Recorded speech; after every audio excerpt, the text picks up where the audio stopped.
Hello नमस्कार. PRB किचनमध्ये तुमचे खूप खूप खूप मनापासून स्वागत आहे.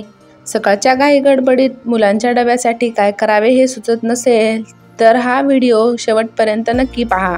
झटपट तर आपण काहीही बनवू शकतो, पण ते हेल्दी पण असायला हवं. त्यासाठी हे झटपट व पौष्टिक अशी आहे, त्यामुळे रेसिपी शेवटपर्यंत पहा. चला तर मग रेसिपीला सुरुवात करू. मी इथे एक मोठा बाउल घेतलेला आहे. त्यामध्ये 1 वाटी तांदळाचं पीठ घालायचं, त्याचबरोबर 1 वाटी बेसन पीठ घालायचं. आता यामध्ये मसाले घालू. त्यासाठी मी इथे 1 चमचा जिरे व अर्धा चमचा ओवा बारीक वाटून घेतलेला आहे तो घालायचा. त्याचबरोबर 7 ते 8 लसणाच्या पाकळ्या जाडसर वाटून घेतलेल्या आहेत ते घालायचे. व्हिडिओ शेवटपर्यंत पाहिल्यानंतर जर व्हिडिओ आवडला तर व्हिडिओला लाईक करा. त्याचबरोबर व्हिडिओ कसा वाटला हे कमेंटमध्ये नक्की सांगा. आता यामध्ये आपण अर्धा चमचा लाल तिखट घालायचं. जर तुमची मुले जास्त तिखट खात असतील तर तुम्ही यामध्ये हिरवी मिरची बारीक कट करूनही घालू शकता किंवा लाल तिखट जास्त घालू शकता. त्याचबरोबर अर्धा चमचा हळद घालायची. त्याचबरोबर अर्धा चमचा गरम मसाला घालायचा. गरम मसाला अगदी ऑप्शनल आहे, पण गरम मसाल्यामुळं टेस्ट छान येते, त्यामुळे मी ते अर्धा चमचा घातलेला आहे. त्याचबरोबर चवीनुसार मीठ घालायचं. सर्वात शेवटी बारीक कट करून कोथिंबीर घालायची. तुम्ही यामध्ये व्हेजिटेबल्सही अगदी बारीक चॉप करून घालू शकता. हे सर्व जिन्नस पिठामध्ये व्यवस्थित मिक्स करून घ्यायचे. आता यामध्ये थोडं पाणी घालून व्यवस्थित बॅटर बनवून घ्यायचं. बॅटर अगदी पातळही नाही आणि घट्टही नाही, मीडियम ठेवायचं. बऱ्याचदा असं होतं की मुलांना दररोज भाजी पोळी खाऊन कंटाळा येतो, तेव्हा हे झटपट व पौष्टिक असे थालीपीठ तुम्ही बनवून देऊ शकता. तुम्ही याला थालीपीठ म्हणू शकता किंवा घावणं म्हणू शकता. हे थालीपीठ खाण्यासाठी खूप छान खमंग लागतं. त्याचबरोबर तुम्ही यामध्ये चाट मसालाही वापरू शकता, त्यामुळेही मुलांना खूप चटपटीत असा लागतो. सकाळच्या गडबडीत एकदम झटपट होणारं, त्याचबरोबर मुलांनाही खूप आवडणारं हे असं अधूनमधून कधीतरी मुलांना बनवून दिलं पाहिजे. इथे आपलं बॅटर बनवून तयार झालेलं आहे. एकदम छान व्यवस्थित असं मिक्स करून घ्यायचं. यामध्ये गुठळ्या राहू द्यायच्या नाही. थोडं पाणी घालून व्यवस्थित मिक्स करून घ्यायचं. मला इथे 2 वाटी पिठासाठी 3 वाटी वर 2-3 चमच असं पाणी लागलेलं आहे. तुमच्या पिठाच्या क्वालिटीनुसार यामध्ये पाण्याचं प्रमाण कमी अधिक होऊ शकतं. इथे बॅटर बनवून तयार झालेलं आहे. याची कन्सिस्टन्सी तुम्ही पाहू शकता. एकदम थिकही नाही आणि पातळही नाही, एकदम व्यवस्थित अशी झालेली आहे. चला आता आपण थालीपीठ बनवण्यासाठी घेऊ.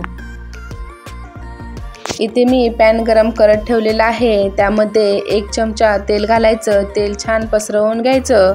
तेल व्यवस्थित पसरवून घेतल्यानंतर यामध्ये आपण बनवून घेतलेलं बॅटर घालायचं. 2 चमचे बॅटर घातल्यानंतर ते व्यवस्थित पसरवून घ्यायचं. अगदी पातळ पसरवायचं नाही, हलकंसं जाड ठेवायचं व त्याला मीडियम गॅसवर दोन्ही साईडने व्यवस्थित असं भाजून घ्यायचं. थालीपीठाची वरची साईड सुकल्याशिवाय याला फ्लिप करायचं नाही. वरची साईड सुकली की व्यवस्थित फ्लिप होतो. जर तुम्ही माझ्या चॅनलवर पहिल्यांदाच व्हिजिट केली असेल तर चॅनलला सबस्क्राईब करा. त्याचबरोबर बेल आयकॉनही प्रेस करा, ज्यामुळे तुम्हाला दररोजच्या नवीन व्हिडिओची नोटिफिकेशन मिळत जाईल.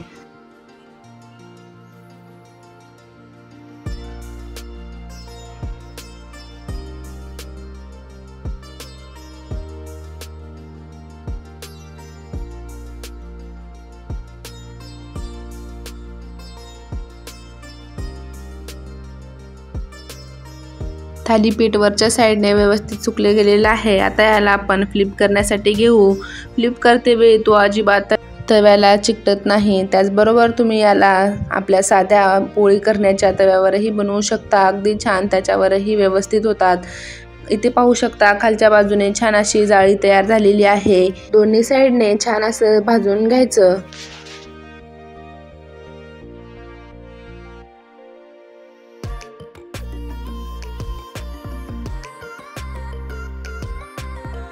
आलटून पालटून दोन्ही साईडने छान असं भाजून घ्यायचं. इथे पाहू शकता छान असं दोन्ही साईडने भाजलं गेलेलं आहे. आता हे थालीपीठ भाजल्यानंतर याला एका प्लेटमध्ये काढून घेऊ व याच पद्धतीने बाकी सर्व बनवून घेऊ.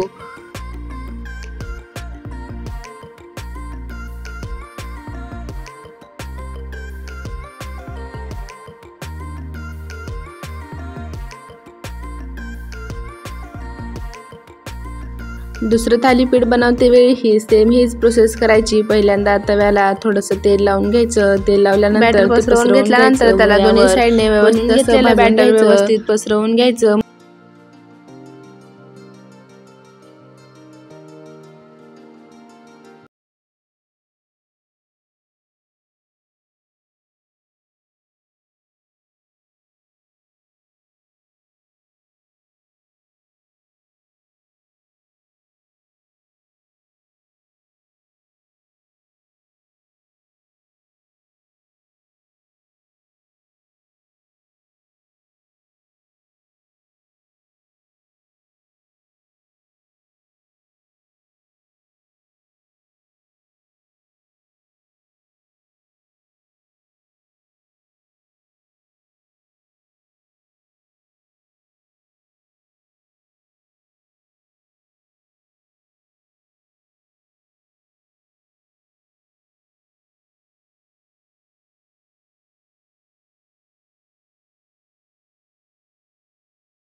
इथे माझे दोन्ही थालीपीठ बनवून तयार झालेले आहेत।